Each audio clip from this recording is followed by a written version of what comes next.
Hello friend, आज मैं आपके लिए वीकली करंट अफेयर्स लेके आई हूँ जो कि आपकी परीक्षा के दृष्टिकोण से बहुत महत्वपूर्ण है। इसमें 1 तारीख से लेकर के 7 दिसंबर के सारे इम्पोर्टेंट करंट अफेयर्स हैं। आपके लिए मैं बहुत मेहनत करती हूँ। प्लीज़ आप मेरे चैनल को सब्सक्राइब करें, ऑल नोटिफिकेशन पे जाएं, वहाँ क्लिक करें ताकि आपको मेरे वीडियो के सारे अपडेट्स मिलते रहें। इसे जितना ज़्यादा हो सके शेयर करें और अपने सुझाव हम तक पहुँचाते रहें। तो आइए देखते हैं हमारा पहला प्रश्न। जापान, फ्रांस और संयुक्त राज्य अमेरिका किस वर्ष पहली बार जमीन और समुद्र पर संयुक्त सैन्य अभ्यास करेंगे? हमारे ऑप्शंस हैं 2020, 2021, 2023, इनमें से कोई नहीं। इसका सही जवाब है 2021। जापान, फ्रांस और संयुक्त राज्य अमेरिका मई 2021 में पहली बार जमीन और समुद्र पर संयुक्त सैन्य अभ्यास करेंगे। जापान के निर्जन दूरस्थ यानी दूर के द्वीपों में से एक पर आयोजित अभ्यास एक प्राकृतिक आपदा के दौरान राहत प्रयासों को प्रदान करने पर ध्यान केंद्रित करेगा। साथ ही हमले के खिलाफ बचाव का आधार पर भी अभ्यास करेगा। अभी हमने जिसके बारे में पढ़ा है वो तो 2021 में संभावित है। तो आइए रिवीजन कर लेते हैं कि 4 और 5 दिसंबर को कौन सा नौसेना अभ्यास हुआ है। भारतीय नौसेना और रूसी संघ की नौसेना ने 4-5 दिसंबर से पूर्वी हिंद महासागर में पास एक्स नौसेना अभ्यास किया है। इस नौसेना अभ्यास में guided missile cruiser Varyag, Admiral Panteleyev, महासागर tanker Pechenga, guided missile frigate Shivalik और पनडुब्बी रोधी युद्धपोत कदमत ने भाग लिया था।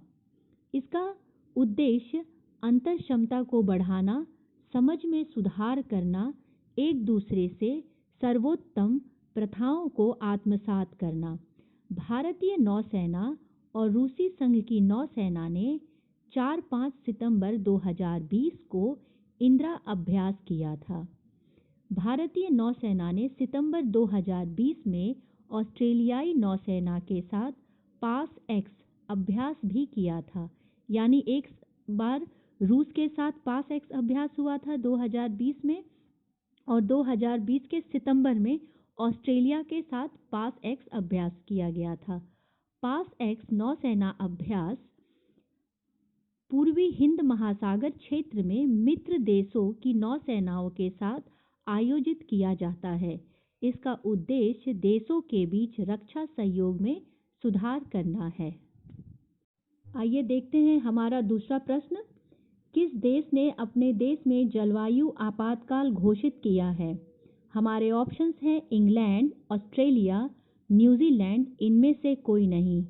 इसका सही जवाब है न्यूजीलैंड। न्यूजीलैंड ने अपने देश में जलवायु आपात घोषित किया है। तो आइए देखते हैं न्यूजीलैंड के बारे में। न्यूजीलैंड प्रशांत महासागर में स्थित एक द्वीप देश है। इसकी राजधानी वेलिंगटन है। पीएम है जैकिंडा अर्डन। यहाँ की मुद्रा है न्यूजीलैंड डॉलर। और यह एक संसदीय लोकतंत्र के साथ एक संवैधानिक राजतंत्र है। रानी राज्य की प्रमुख है जिन्हें गवर्नर जनरल के द्वारा प्रतिनिधित्व किया जाता है। और यहाँ का जो सबसे लेटेस्ट न्यूज़ है, प्रियंका राधाकृष्णन न्यूजीलैंड की पहली भारतीय मूल की मंत्री बनी हैं। इन्हें सितंबर 2017 में लेबर पार्टी से संसद सदस्य के रूप में पहली बार चुना गया था। ये ज़रा जलवायु आपातकाल के बारे में देख लेते हैं।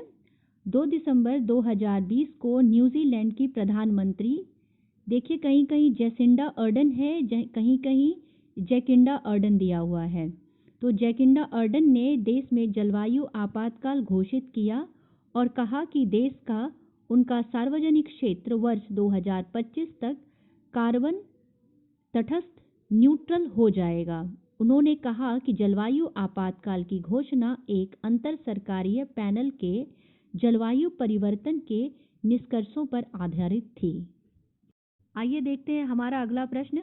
नीति आयोग के द्वारा जारी अक्टूबर 2020 महीने की आकांक्षात्मक जिलों की रैंकिंग में किस राज्य के ममित जिले ने पहला स्थान हासिल किया है?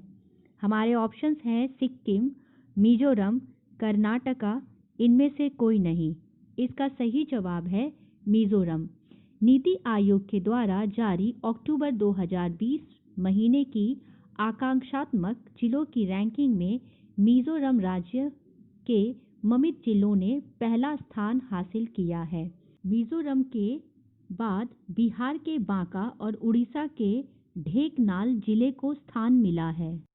देखते हैं हमारा अगला प्रश्न, किस राज्य में 10 नए संरक्षण रिजर्व और एक अभयारण्य स्थापित किया जाएगा? हमारे ऑप्शंस हैं महाराष्ट्र, उत्तराखंड, एमपी, इनमें से कोई नहीं। इसका सही जवाब है महाराष्ट्र। महाराष्ट्र के वन्यजीव बोर्ड ने घोषणा की है कि राज्य में 10 संरक्षण रिजर्व और एक अभयारण्य स्थापित किया जाएगा। 8 संरक्षण रिजर्व महाराष्ट्र के पश्चिम भाग में स्थापित किए जाएंगे और 2 राज्य के विदर्भ क्षेत्रों में स्थापित किए जाएंगे। चंद्रपुर जिले के कहलगांव को एक अभयारण्य के रूप में उन्नत किया जाएगा। ये कन्हलगांव है। कन्हलगांव को एक अभयारण्य के रूप में उन्नत किया जाएगा। घोषित संरक्षण रिजर्व पश्चिमी महाराष्ट्र और विदर्भ में लगभग 10,000 किलोमीटर में फैला हुआ है। भारत में लगभग 88 संरक्षण रिजर्व हैं। संरक्षण रिजर्व ये संरक्षित क्षेत्र हैं जो स्थापित राष्ट्रीय उद्यानों, वन जीव अभयारण्यों और भारत के आरक्षित और संरक्षित जंगलों के बीच बफर जोन के रूप में कार्य करते हैं। वन्य जीव अभयारण्य यह एक संरक्षित क्षेत्र है जहां जानवर अपने प्राकृतिक आवासों में संरक्षित रह सकते हैं। भारत में लगभग 553 वन्यजीव अभयारण्य है और महाराष्ट्र में संरक्षित अभयारण्य बहुत सारे हैं जो कि 6 राष्ट्रीय उद्यान हैं और ये हैं Chandoli national park, Gugamal national park, Navegaon national park और Pench national park, Sanjay Gandhi national park, Tadoba national park. आइए देखते हैं महाराष्ट्र के बारे में। सीएम है उद्धव ठाकरे, यहाँ के गवर्नर हैं भगत सिंह कोश्यारी। 11 अक्टूबर को भारतीय सेना व राज्य पुलिस के साथ मिलकर आतंकवादी विरोध अभ्यास सुरक्षा कवच का आयोजन किया गया था। एमएसएमई के द्वारा सबसे ज़्यादा जॉब देने वाला राज्य महाराष्ट्र है। मेरा परिवार मेरी जिम्मेदारी स्कीम को महाराष्ट्र गवर्नमेंट ने ही चलाया था। Indira Gandhi national old age pension scheme Maharashtra government की पहल है। संजय गांधी निराधार अनुधन योजना भी महाराष्ट्र गवर्नमेंट की ही पहल है। आइए देखते हैं हमारा अगला प्रश्न, अंतर्राष्ट्रीय नागरिक विमानन दिवस कब मनाया जाता है? इसका सही जवाब है 7 दिसंबर को। पूरे विश्व में राष्ट्रों के सामाजिक और आर्थिक विकास के लिए राष्ट्रीय उड्डयन के महत्व के बारे में जागरूकता पैदा करने के लिए हर साल 7 दिसंबर को राष्ट्रीय नागरिक विमानन दिवस मनाया जाता है। इसका उद्देश्य वैश्विक कनेक्टिविटी को बढ़ावा देने में ICAO द्वारा निभाई गई अनूठी भूमिकाओं को उजागर करना भी है। 1994 में अंतर्राष्ट्रीय नागरिक विमानन दिवस convention of international civil aviation पर हस्ताक्षर की 50वीं वर्षगांठ के समारोह के हिस्से के रूप में स्थापित किया गया था।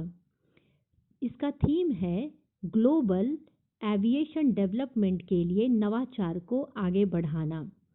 यह संयुक्त राष्ट्र की एक विशिष्ट एजेंसी है जिसका गठन 1944 के शिकागो कन्वेंशन के प्रशासन के प्रबंधन के लिए किया गया था, जिसका मुख्यालय कनाडा के मॉन्ट्रियल में स्थित है। इसके रणनीतिक उद्देश्यों में सुरक्षा को बढ़ाना और वैश्विक नागरिक उड्डयन प्रणाली की क्षमता बढ़ाना, आर्थिक विकास को बढ़ावा देना और पर्यावरण पर नागरिक उड्डयन गतिविधियों के प्रतिकूल प्रभाव को कम करना शामिल है। तो आइए रिवीजन करते हैं हमारे कुछ पिछले दिनों को। 1 दिसंबर को हमने वर्ल्ड एड्स दिवस मनाया था। 2 दिसंबर को international day for the abolition of slavery मनाया था। 3 दिसंबर को विकलांग व्यक्तियों का अंतर्राष्ट्रीय दिवस, 4 दिसंबर को भारतीय नौसेना दिवस, 5 दिसंबर को विश्व मृदा दिवस मनाया था। आइए देखते हैं हमारा अगला प्रश्न। किस अंतरिक्ष एजेंसी के यात्री और फ्लाइट इंजीनियर केट रूबिन्स ने पहली बार इंटरनेशनल स्पेस स्टेशन में मूली की फसल उगाई है? हमारे ऑप्शंस हैं इसरो, नासा, ईसा, इसमें से कोई नहीं। इसका सही जवाब है नासा। नासा अंतरिक्ष एजेंसी के यात्री और फ्लाइट इंजीनियर केट रूबिन्स ने पहली बार इंटरनेशनल स्पेस स्टेशन में मूली की फसल उगाई है। उन्होंने मूली के 20 पौधों को पैक कर 2021 में पृथ्वी पर लाने के लिए कोल्ड स्टोरेज में रख दिया है। नासा ने इस एक्सपेरिमेंट का नाम प्लांट हैबिटेट 2 रखा है। देखते हैं हमारा अगला प्रश्न।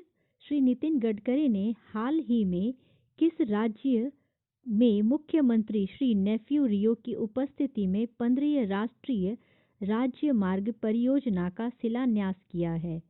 हमारे ऑप्शंस हैं नागालैंड, सिक्किम, गुजरात, इनमें से कोई नहीं। इसका सही जवाब है नागालैंड। केंद्रीय सड़क परिवहन, राज्य मार्ग और एमएसएमई मंत्री श्री नितिन गडकरी ने हाल ही में मुख्यमंत्री श्री नेफ्यू रियो और केंद्र तथा राज्य के वरिष्ठ अधिकारी उपस्थिति में 15 राष्ट्रीय राजमार्ग परियोजना का शिलान्यास किया है। इस एनएच परियोजना की लंबाई लगभग 266 किलोमीटर है, जिस पर लगभग 4,127 करोड़ रुपये की लागत आएगी। निम्न में से किसके पिता के रूप में मशहूर भारत में जन्मे अमेरिका के भौतिक वैज्ञानिक नरेंद्र सिंह कपानी का निधन हो गया है? हमारे ऑप्शंस हैं fibre optical, banking industry, automobile industry, इनमें से कोई नहीं। इसका सही जवाब है फाइबर ऑप्टिकल। फाइबर ऑप्टिकल के पिता के रूप में मशहूर भारत में जन्मे अमेरिका के भौतिक वैज्ञानिक नरेंद्र सिंह कपानी का हाल में ही 94 वर्ष की उम्र में निधन हो गया। उन्होंने 1956 में पहली बार फाइबर ऑप्टिकल शब्द की उत्पत्ति की थी। उसके नाम पर fibre optical communication, lasers, biomedical instrumentation, solar energy और पॉल्यूशन मॉनिटरिंग के 100 से ज़्यादा पेटेंट हैं। आइए देखते हैं हमारा अगला प्रश्न। पास एक्स नौसेना अभ्यास भारत और किस के बीच आयोजित किया गया है? हमारे ऑप्शंस हैं रशिया, दुबई, इराक, इनमें से कोई नहीं। इसका सही जवाब है रशिया। भारतीय नौसेना और रूसी संघ की नौसेना ने 4 और 5 दिसंबर से पूर्व हिंद महासागर में पास एक्स नौसेना अभ्यास किया है। ये मैं आपको पहले भी बता चुकी हूँ, जिसका उद्देश्य अंतर क्षमता को बढ़ाना, समझ में सुधार करना, एक दूसरे से सर्वोत्तम प्रथाओं को आत्मसात करना है। भारतीय नौसेना ने सितंबर 2020 में ऑस्ट्रेलिया नौसेना के साथ पास एक्स अभ्यास भी किया था। देखिए, एक पास एक्स अभ्यास जो है वो अभी चल रहा है रूस के साथ, और दूसरा पास एक्स अभ्यास जो है नौसेना का वो सितंबर 2020 में ऑस्ट्रेलिया के साथ हुआ था। भारतीय नौसेना द्वारा पूर्व हिंद महासागर क्षेत्र में मित्र देशों की नौसेनाओं के साथ आयोजित किया जाता है, जिसका उद्देश्य दोनों देशों के बीच रक्षा सहयोग में सुधार करना है। आइए देखते हैं हमारा अगला प्रश्न। भारतीय मूल के कितने वर्षीय अमेरिकी गीतांजलि राव को टाइम मैगजीन ने किड ऑफ द ईयर चुना है? हमारे ऑप्शंस हैं 12 वर्षीय, 15 वर्षीय, 18 वर्षीय, इनमें से कोई नहीं। इसका सही जवाब है 15 वर्षीय। भारतीय मूल की 15 वर्षीय अमेरिकी गीतांजलि राव को टाइम मैगजीन ने किड ऑफ द ईयर चुना है। टाइम मैगजीन ने गीतांजलि को साइंटिस्ट और इन्वेंटर बताया है। मैगजीन ने पहली बार इस कैटेगरी में किसी को चुना है। गीतांजलि ने पीने के पानी में प्रदूषण रोकने, अफीम की लत छुड़ाने और साइबर बुलिंग रोकने के लिए शानदार कार्य किया है। आइए देखते हैं हमारा अगला प्रश्न। People for the ethical treatment of animal ने किस एक्टर को पर्सन ऑफ द ईयर 2020 चुना है? हमारे ऑप्शंस है जॉन अब्राहम, अक्षय कुमार, आयुष्मान खुराना, इनमें से कोई नहीं। इसका सही जवाब है John Abraham. People for the ethical treatment of animal यानी पेटा ने पशु प्रेमी और किसी भी तरह के एनिमल एब्यूज की खिलाफत करने वाले जॉन अब्राहम को पर्सन ऑफ द ईयर 2020 चुना है। जॉन अब्राहम बाइक प्रेमी माने जाते हैं, लेकिन वो एक बेहतर पशु प्रेमी भी माने जाते हैं। पशुओं का ध्यान उन्हें इससे ज़्यादा रहता है। हाल ही में उन्होंने ई रिटेलर्स को एक खत लिखा था। आइए देखते हैं हमारा अगला प्रश्न। अमेरिकी उपराष्ट्रपति कमला हैरिस ने किसको अपने व्हाइट हाउस प्रमुख के रूप में नामित किया है? हमारे ऑप्शंस हैं जिल अल्पर, जोआन हैरिंग, टीना फ्लोरनॉय, इनमें से कोई नहीं। इसका सही जवाब है टीना फ्लोरनॉय। कमला हैरिस ने अपने व्हाइट हाउस प्रमुख के रूप में टीना फ्लोरनॉय को नामित किया है। 2020 के लिए अपनी ताज़ा रैंकिंग में गृह मंत्रालय द्वारा किस पुलिस स्टेशन को भारत के सर्वश्रेष्ठ पुलिस स्टेशन के रूप में चुना गया है? हमारे ऑप्शंस हैं कलीघाट, नोकपोक, सेमकई, खरसंग, इनमें से कोई नहीं। इसका सही जवाब है नोकपोक सेमकई। आइए देखते हैं इसके बारे में। गृह मंत्रालय द्वारा घोषित देश का सबसे अच्छा प्रदर्शन करने वाला पुलिस स्टेशन मणिपुर के थौबल जिले में नोकपोक सेमकई है। तमिलनाडु के सलेम शहर में सुरमंगलम के ऑल वुमेन पुलिस स्टेशन ने इस सूची में दूसरा स्थान हासिल किया है और अरुणाचल प्रदेश राज्य के चांगलांग जिले के खरसांग थाने को थर्ड स्थान में प्राप्त हुआ है। अन्य 7 शीर्ष पुलिस स्टेशन हैं छत्तीसगढ़ राज्य का झिलमिली, गोवा राज्य का सुगेम, अंडमान निकोबार द्वीप समूह राज्य का कालीघाट, सिक्किम राज्य का पोखियोंग, उत्तर प्रदेश राज्य का काठ, दादर व नगर हवेली राज्य का खानवेल और तेलंगाना राज्य का जम्मी कुतला टाउन पुलिस स्टेशन। आइए देखते हैं हमारा अगला प्रश्न। World super data super power ranking 2020 में शीर्ष स्थान पर कौन सा देश रहा है? हमारे ऑप्शंस हैं अमेरिका, चीन, ऑस्ट्रेलिया, इनमें से कोई नहीं। इसका सही जवाब है चीन। अगर आपको मेरा वीडियो अच्छा लगता है तो आप मेरे इस वीडियो को शुरू से अंत तक देखिए। मेरे चैनल को सब्सक्राइब कीजिए, बेल आइकन पर क्लिक कीजिए, ऑल नोटिफिकेशन पे जाइए ताकि आपको मेरे वीडियो के सारे लेटेस्ट अपडेट मिलते रहें। इसे ज़्यादा से ज़्यादा शेयर करें, अपने सुझाव और कमेंट हम तक पहुंचाते रहें। आइए देखते हैं हमारा अगला प्रश्न। वर्ष 2021 में गणतंत्र दिवस समारोह के मुख्य अतिथि कौन होंगे? हमारे ऑप्शंस हैं Boris Johnson, Donald Trump, Joe Biden, इनमें से कोई नहीं। इसका सही जवाब है बोरिस जॉनसन। आइए देखते हैं हमारा अगला प्रश्न। फॉर्च्यून इंडिया के द्वारा जारी देश की 500 दिग्गज कंपनियों की लिस्ट में कौन सी कंपनी पहले स्थान पर है? हमारे ऑप्शंस हैं टाटा, रिलायंस और एयरटेल, इनमें से कोई नहीं। इसका सही जवाब है Reliance industry limited. Fortune India के द्वारा जारी देश की 500 दिग्गज कंपनियों की लिस्ट में रिलायंस इंडस्ट्री लिमिटेड पहले स्थान पर रही है, जबकि भारत की सबसे बड़ी तेल कंपनी इंडियन ऑयल कॉरपोरेशन दूसरे स्थान पे और इसके बाद oil and natural gas corporation तीसरे स्थान पर रही है। आइए देखते हैं हमारा अगला प्रश्न। इनमें से किस कंपनी की चेयरपर्सन रोशनी नाडर मल्होत्रा सबसे अमीर भारतीय महिला हैं? हमारे ऑप्शंस हैं HCL technology, TCS, Ashok Leyland, इनमें से कोई नहीं।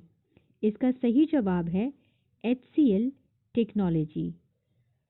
HCL टेक्नोलॉजी कंपनी की चेयरपर्सन रोशनी नाडर मल्होत्रा को Kotak wealth Hurun leading wealth women महिलाओं की सूची में शीर्ष स्थान हासिल किया है। बायोकॉन की किरण मजूमदार शॉ और यूएसवी की लीना गांधी तिवारी कोटक वेल्थ हुरून अमीर महिलाओं की लिस्ट में क्रमशः दूसरे और तीसरे स्थान पर हैं। किरण मजूमदार शॉ इस लिस्ट में खुद से धन कमाकर अमीर बनने वाली महिला बनी है। इस सूची में कुल 19 महिलाएं हुरून इंडिया रिच लिस्ट 2020 में शामिल हुई हैं। कोटक वेल्थ के सहयोग से हुरून इंडिया के मुताबिक HCL टेक्नोलॉजीज कंपनी की चेयरपर्सन रोशनी नाडर मल्होत्रा सबसे अमीर भारतीय महिला हैं। हुरून इंडिया के द्वारा 100 सबसे अमीर भारतीय महिलाओं की लिस्ट में शामिल महिलाओं की कुल संपत्ति 2.72 लाख करोड़ रुपए है, जबकि रोशनी नाडर मल्होत्रा की कुल संपत्ति 54.8 हजार करोड़ रुपए है। हाल ही में कौन फॉर्मूला 2 रेस जीतने वाले पहले भारतीय बन गए हैं? इसका सही जवाब है जेहान दारूवाला। सखीर ग्रैंड फिक्स के दौरान फॉर्मूला 2 की रेस जीतने वाले पहले भारतीय बने हैं। फॉर्मूला 2 चैंपियन माइकल शूमाकर और डैनियल टिकटिम के खिलाफ एक रोमांचक रेस के बाद 22 वर्षीय भारतीय ने season and formula 2 grand pics की स्पोर्ट रेस में जीत हासिल की है। आइए देखते हैं हमारा एक इम्पॉर्टेंट क्वेश्चन। हाल ही में चीन ने किस देश से पहली बार चावल खरीदा है? हमारे ऑप्शंस हैं जापान, भारत, वियतनाम, इनमें से कोई नहीं। इसका सही जवाब है भारत। हाल ही में चीन ने भारत से पहली बार चावल खरीदा है। चीन ने न्यूनतम आपूर्ति और भारत की ओर से कम कीमतों के प्रस्ताव के कारण कम से कम 3 दशक में पहली बार भारतीय चावल का आयात करना शुरू किया है। भारत चावल की दुनिया का सबसे बड़ा निर्यातक है और चीन सबसे बड़ा आयातक है। बीजिंग सालाना लगभग 4 मिलियन टन चावल का आयात करता है, लेकिन गुणवत्ता के मुद्दे का हवाला देते हुए भारत से चावल नहीं खरीदता है। आइए देखते हैं हमारा एक अगला इम्पॉर्टेंट क्वेश्चन। वैश्विक आतंकवादी सूचकांक, देखिए बीपीएससी में सूचकांक बहुत ज़्यादा आता है तो आप ध्यान दें। वैश्विक आतंकवादी सूचकांक 2020 के अनुसार वर्ष 2019 में सबसे अधिक आतंकवाद से प्रभावित देश कौन सा रहा है?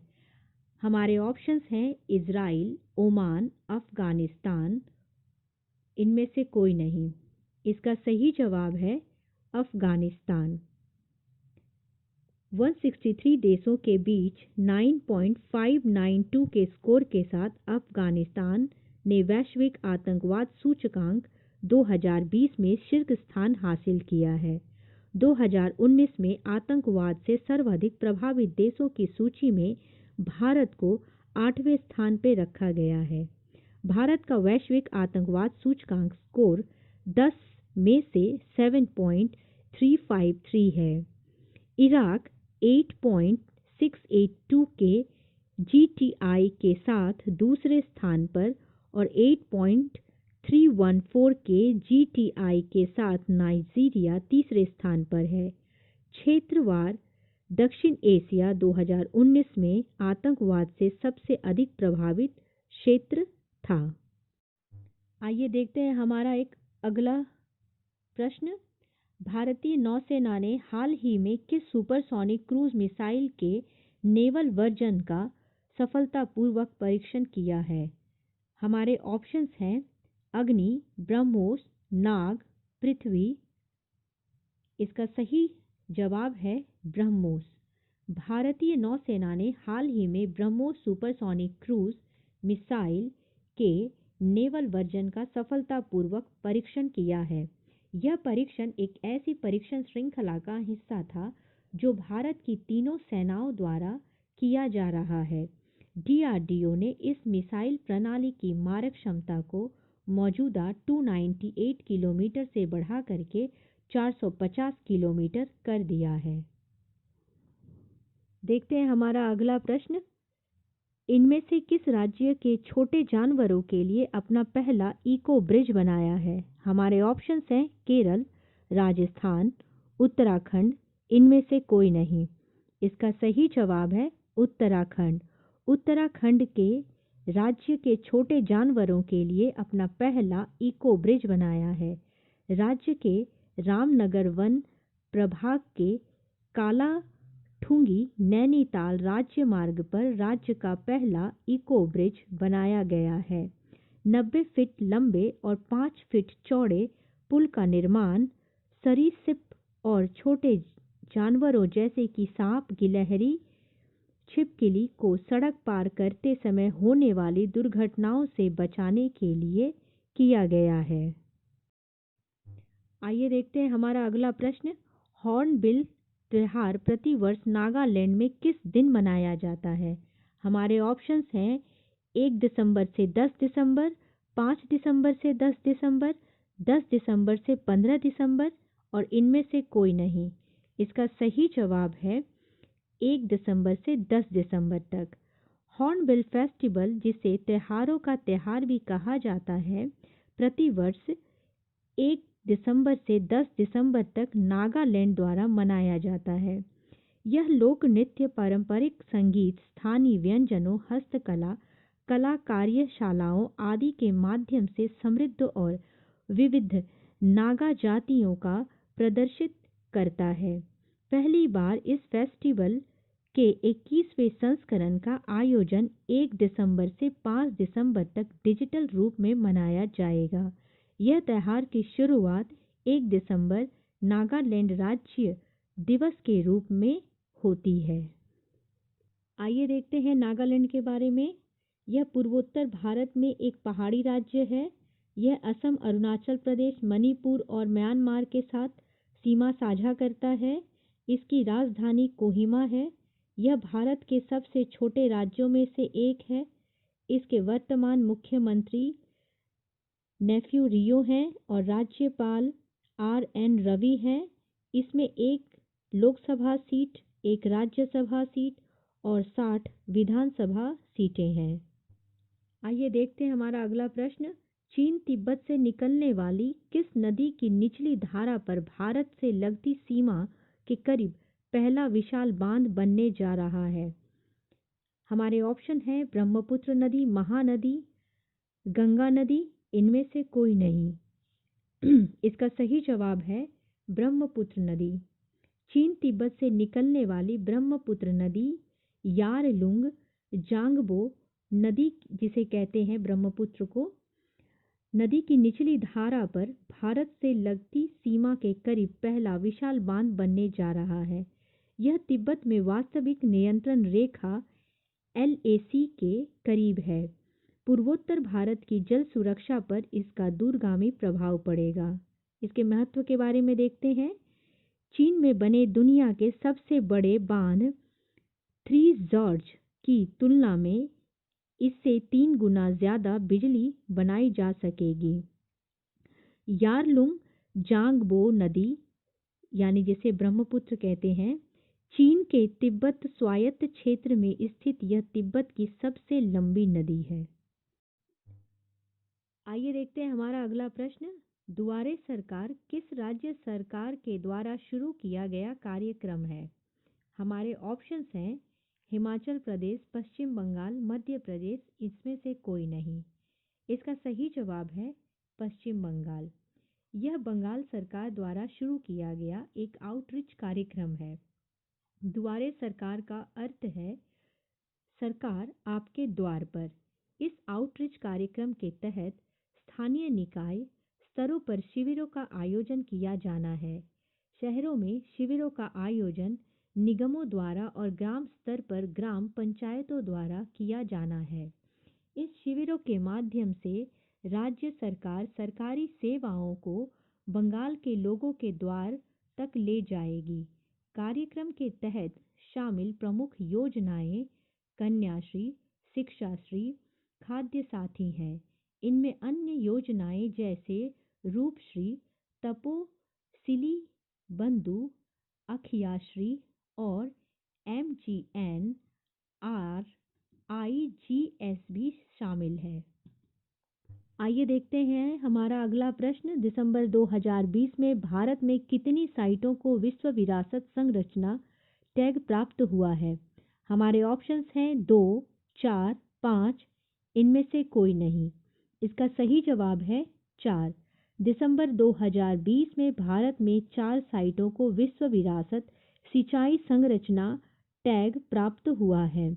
यह स्थान आंध्र प्रदेश में कुंभम टैग, कुनुल पूड़ापाह नहर, पोरुमिला टैंक और महाराष्ट्र के सिंधुदुर्ग जिले में 490 वर्षीय धामपुर झील है।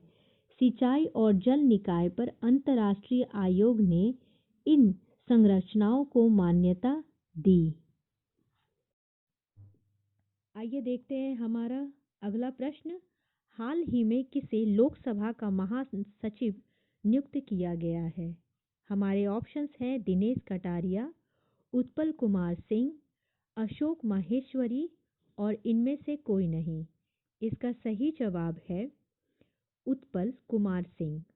लोकसभा अध्यक्ष ओम बिरला ने 1 दिसंबर से उत्पल कुमार सिंह को लोकसभा का महासचिव नियुक्त किया है। उनकी रैंक और स्थिति कैबिनेट सचिव की होगी। वह एक सेवानिवृत्त IAS अधिकारी हैं। उन्होंने उत्तराखंड के मुख्य सचिव के रूप में कार्य किया है और हरिद्वार के अर्ध कुंभ के प्रबंधन में एक महत्वपूर्ण भूमिका निभाई है। वह स्नेहलता श्रीवास्तव के जगह ले रहे हैं, जो लोकसभा की पहली महिला महासचिव थी। उन्हें 1 दिसंबर 2017 को इस पद पर नियुक्त किया गया था। महासचिव लोकसभा इसके स्पीकर और सदस्य के सलाहकार के रूप में कार्य करता है। वह उन्हें संसदीय कार्यों, प्रक्रिया और प्रथाओं पर सलाह देता है। लोकसभा अध्यक्ष महासचिव का चयन करता है। वह एक सिविल सेवक और अध्यक्ष के प्रति जवाबदेह है। आइए देखते हैं हमारा अगला प्रश्न। हाल ही में BSF ने अपना कितनावां स्थापना दिवस मनाया है? इसका सही जवाब है 56वां। BSF ने अपना 56वां स्थापना दिवस मनाया है। सीमा सुरक्षा बल ने 1 दिसंबर को अपना 56वां स्थापना दिवस मनाया है। सीमा सुरक्षा बल भारत की पहली पंक्ति रक्षा है। यह पाकिस्तान और बांग्लादेश के साथ भारत की अंतर्राष्ट्रीय सीमा की रक्षा कर रहा है। आइए देखते हैं BSF के बारे में। इसकी स्थापना 1 दिसंबर 1965 को भारत-पाक 1965 युद्ध के बाद हुई थी। जीवन, प्रयत्न, कर्तव्य सीमा सुरक्षा बल का आदर्श वाक्य है। इसका मुख्यालय नई दिल्ली में स्थित है। यह गृह मंत्रालय के अधीन काम करता है। राकेश अस्थाना सीमा सुरक्षा बल के वर्तमान महानिर्देशक हैं। आइए देखते हैं हमारा अगला प्रश्न।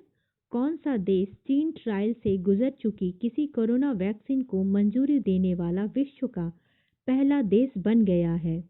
हमारे ऑप्शंस हैं ब्रिटेन, बर्लिन, इटली, इनमें से कोई नहीं। इसका सही जवाब है ब्रिटेन।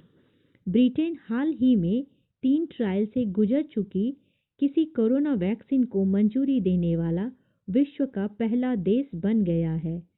अमेरिकी फार्मा कंपनी फाइजर और जर्मन कंपनी बायोएनटेक की जॉइंट कोरोना वैक्सीन को अप्रूवल दे दिया गया है। अगले हफ्ते से ही 8 लाख डोज के साथ ब्रिटेन के लोगों को टीके लगने शुरू हो जाएंगे। आइए देखते हैं हमारा अंतिम प्रश्न। किस देश में स्थित माउंट ईली लेवोतोलोक ज्वालामुखी फटा है? हमारे ऑप्शंस हैं इंडोनेशिया, वियतनाम, जापान, इनमें से कोई नहीं। इसका सही जवाब है इंडोनेशिया। इंडोनेशिया में माउंट ईली लेवोतोलोक ज्वालामुखी फटा है। अगर आपको मेरा वीडियो पसंद आता है तो आप मेरे चैनल को सब्सक्राइब करें, बेल आइकन पर क्लिक करें ताकि आपको मेरे सारे लेटेस्ट अपडेटेड वीडियो मिलते रहें।